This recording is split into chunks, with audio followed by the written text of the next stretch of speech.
Sid was a mechanic in a small neighborhood in Dula. His workshop stood by a dusty road where motorcycles, taxis, and a few old cars worn out by the years passed by. The workshop itself was nothing impressive.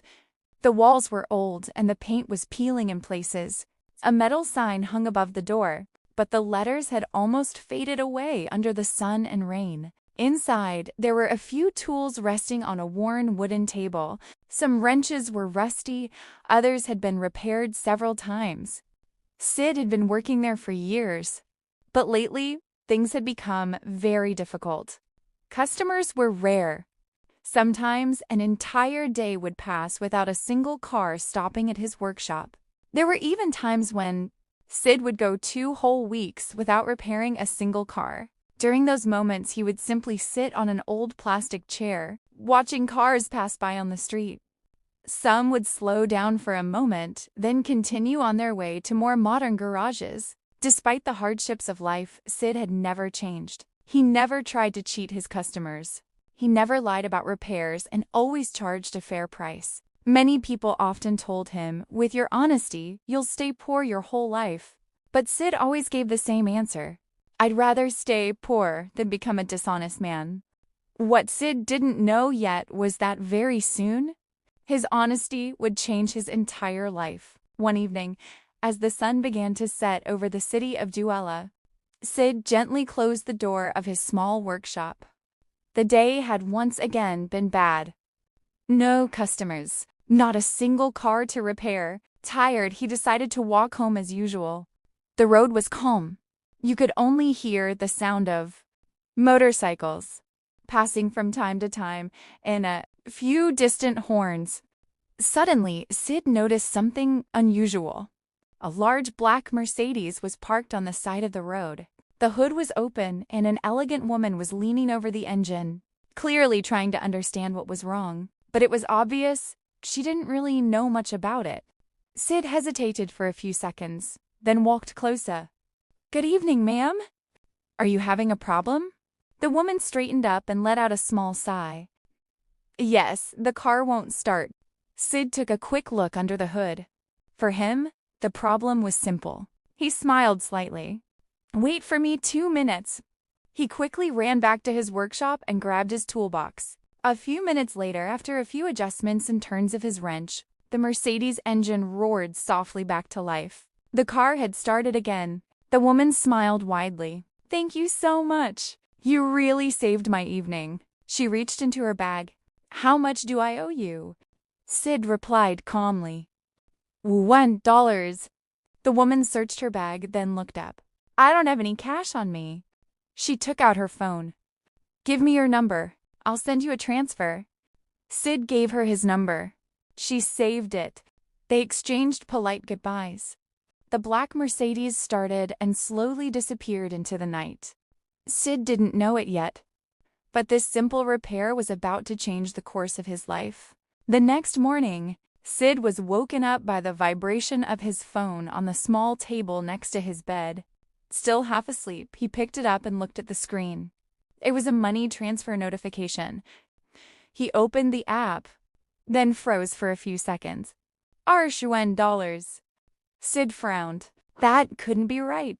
The repair had only cost $50,000. Without wasting time, he immediately called the woman. When she answered, he spoke hesitantly. "Hello, ma'am. I think there's a mistake. I received $200,000. The woman replied calmly, almost amused. "No, there's no mistake." Sid insisted. "But that's 4 times the price of the repair." She let out a small laugh. "Just consider it a thank you." Sid stayed silent for a few seconds. In his entire life, no one had ever given him that much money just to say thank you. And without knowing it, that woman had just begun to change his destiny.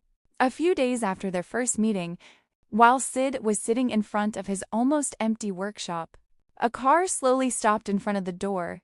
Sid looked up. It was the same woman, and this time she was driving another car. She stepped out with a smile. "Hello, Sid." Sid looked a bit surprised. "Hello, ma'am." She laughed softly. "You can call me." She explained that this car had been having a problem for several days. Sid opened the hood and began examining the engine carefully. After a few minutes, he wiped his hands with a cloth and said calmly, "The problem is a bit more serious. It will take about a week to fix it properly." She nodded. "All right, take your time." She handed him the keys and left. During that week, Sid worked seriously on the car. From time to time, he sent her messages to update her on the progress of the repair. At first, their conversations were simple short messages, but little by little, they became longer. They started talking about other things, life, work, struggles, and sometimes even their dreams. Sid discovered that she was very different from what he had first thought. She was intelligent, funny, and sometimes even a bit mysterious. Without really realizing it, a connection was slowly forming between them. One evening, as Sid was about to go to sleep after a long day of work, his phone vibrated. He looked at the screen. It was a message from her. "Are you asleep?" Sid smiled slightly and replied, "No, not yet." And that simple message opened the door to a long conversation. They talked for hours about their days, their memories, their struggles. Without realizing it, it was already 2 a.m. when they finally decided to sleep. After that night, it became a habit. Almost every evening she would text Sid, and their conversations became deeper and deeper. They talked about life, the mistakes they had made, and the dreams they still hoped to achieve. One evening, she said something. "You know, Sid, I don't really trust men anymore." Sid asked gently. "Why?" She replied seriously. "Because many of them are hypocrites. They lie, they betray, and they change as soon as money comes into play." Sid thought for a moment, then answered calmly, "I still believe in honesty. Even if life is hard, I'd rather remain a man of integrity." Those words touched her. Little by little, a real connection grew between them. Then one evening, she suggested something. "Sid, would you like us to go out together?"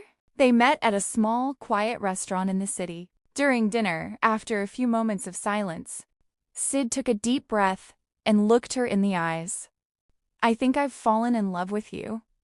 She stayed silent for a few seconds, then smiled softly. "Me too, Sid." Sid hesitated for a moment before asking one last question. "Would you agree for us to be together? To become a couple?" She didn't even think about it. She smiled and simply replied, "Yes, I want to be with you." And that night, without realizing it, Sid's life took a new direction. Weeks passed. Sid and Eve spent more and more time together. Sometimes they walked through the city. Sometimes they had dinner in small, simple restaurants that Sid knew well. She seemed to enjoy those moments. She often said that life with Sid felt simpler and more genuine than anything she had known before. One evening, as they sat together after dinner, Sid began thinking about something. Since he had met her, one question had been on his mind. Finally, he decided to ask, "Eve, can I ask you something?" She smiled. "Of course." Sid hesitated for a moment before speaking. "What do you do for a living?" She stayed silent for a few seconds. Then she simply replied, "Nothing." Sid frowned slightly. "What do you mean? Nothing?" "Nothing." Eva laughed softly. "My mother is very rich. I don't need to work." Sid stayed silent. He didn't know what to say. In his mind, two completely different worlds had just collided. Him, a mechanic struggling every day to pay his bills, and her, a woman who had never had to worry about money. For a moment, Sid looked at his hands, covered in small scars from years of hard work. Then he looked back at Eva. Despite the huge difference between their lives, one thing felt stronger than everything else: the love growing between them. One day, as Sid and Eva were walking peacefully through the city, Eva suddenly stopped and looked at him with a serious smile.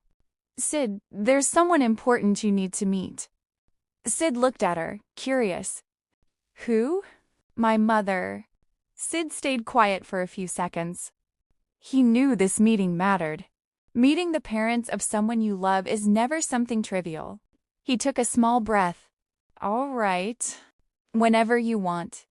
A few days later, Eva sent him the address. That evening, Sid arrived, and when he looked up, he was completely stunned. In front of him stood a huge luxury villa, a massive metal gate, a perfectly maintained garden, and several expensive cars parked in the driveway. His heart started beating faster.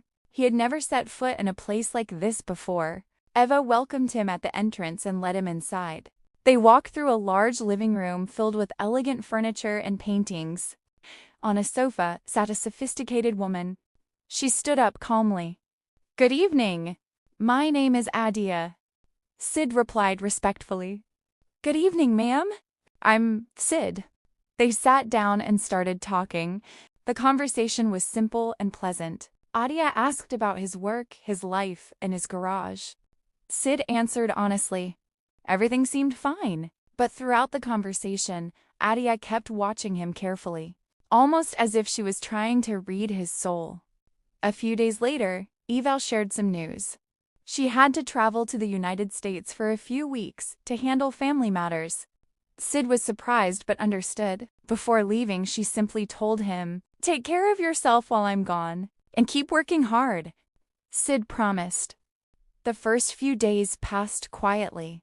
But one evening, after closing his workshop and resting at home, his phone rang. He looked at the screen, surprised. "Adia, Ava's mother," he answered. "Good evening, ma'am." Her voice was calm. "Good evening, Sid. Come to the house. I need to talk to you." Sid hesitated, but out of respect, he agreed. A few minutes later, he arrived at the villa. They sat in the living room and talked about simple things. Work, life, the city. Then suddenly Adia stood up and came closer to him. Very close. Sid immediately felt something was wrong. Adia looked straight into his eyes and whispered softly, "Sid, I want you to please me tonight." Sid froze. He couldn't believe what he had just heard. "Ma'am, you are Ava's mother," Adia replied calmly. "So what?" Sid's heart tightened. He stood up immediately. "No, I can't do that." Without another word, he left the house and disappeared into the night. But deep down, he already knew. This wasn't over. Days passed. Sid couldn't stop thinking about what had happened. He tried to focus on his work, but his mind kept going back to that strange situation. Then one evening, his phone rang again. "Adia." He hesitated, then answered. "Good evening, Sid," she said calmly. "I want you to come see me again. We need to talk." At first, Sid refused, but Adia insisted. Eventually, he agreed, thinking he could finally clear things up. When he arrived at the villa, Adia was already waiting. But this time, something was different. On the table in front of her was a large black suitcase. She slowly opened it. Inside, stacks of money, perfectly arranged. She looked at Sid. "1 million." Sid said nothing. Adia continued calmly. "One night with me, and all of this is yours." Sid felt his heart race. That amount of money could change his entire life. But he slowly shook his head. "No." Adia didn't look surprised. She opened a second suitcase. Even more money. By million. Silence filled the room. Then she asked, "Why are you refusing?" Sid looked straight into her eyes and answered simply, "Because I love your daughter."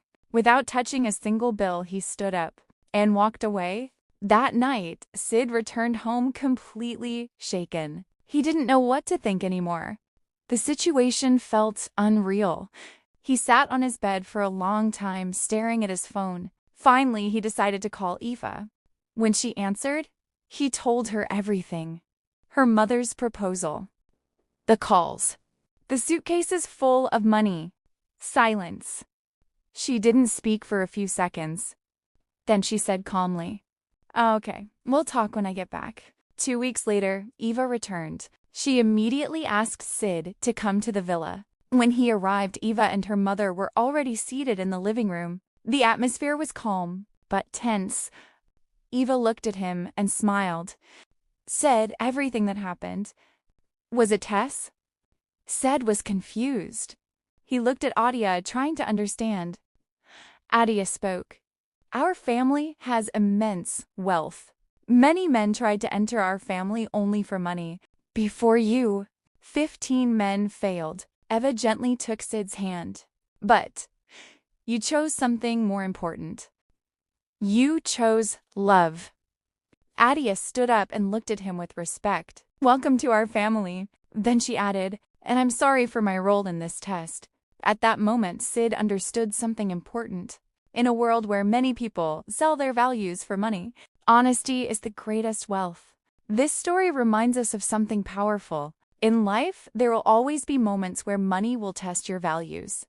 Sid was just a simple mechanic. He wasn't rich. He often struggled to make ends meet. When Adia offered him 50 million, then 100 million, many people would have accepted without thinking. But Sid made a different choice.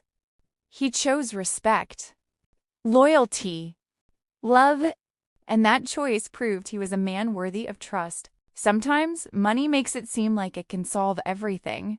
But, as this story shows, true wealth is not always found in suitcases full of cash. It is found in the values we choose to protect, even when temptation is strong. Because in the end, it's not millions that build a strong life, but honesty, loyalty, and respect.